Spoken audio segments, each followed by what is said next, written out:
Dans cet exercice, il faut nommer les faces cachées, les arêtes cachées qui sont dessinées dans ce dessin en perspective cavalière, qui est le dessin d'un solide.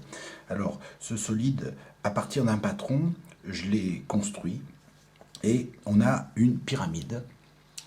Une pyramide, c'est quelque chose, par exemple celle-ci, il y a un sommet, c'est le point A qu'on retrouve ici, et puis elle a une base.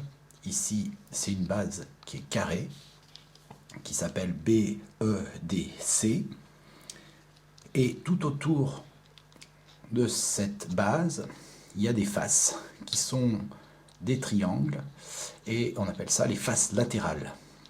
Alors, quand j'ai un sommet et une base polygonale, qui peut être ici un carré, mais ça peut être un triangle, ou un hexagone, ou un pentagone, ou un rectangle, et des faces latérales qui sont des triangles, ça permet de définir la famille des pyramides.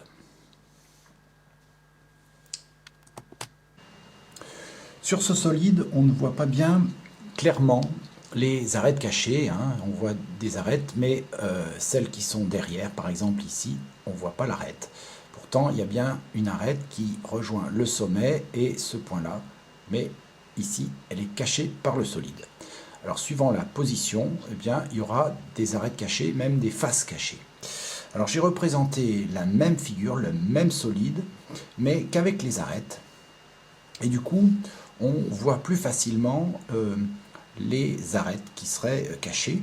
Alors, le point A, ça serait le sommet ici. Et puis, on aurait donc le point B, le point E, le point D et le point C qui représentent la figure qui est là.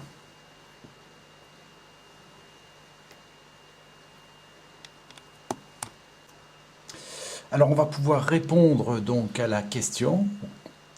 Et si je positionne ma figure à peu près comme elle est positionnée sur le dessin en perspective, on s'aperçoit donc que ici on voit le point A, que ici ça serait le point D, le point C et le point B.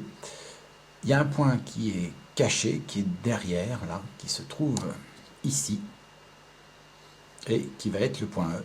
Et donc tous les arêtes qui partent du point E, celle-ci, celle-là et celle-là, sont des arêtes cachées.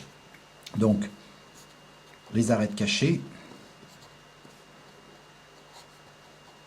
ce sont des segments.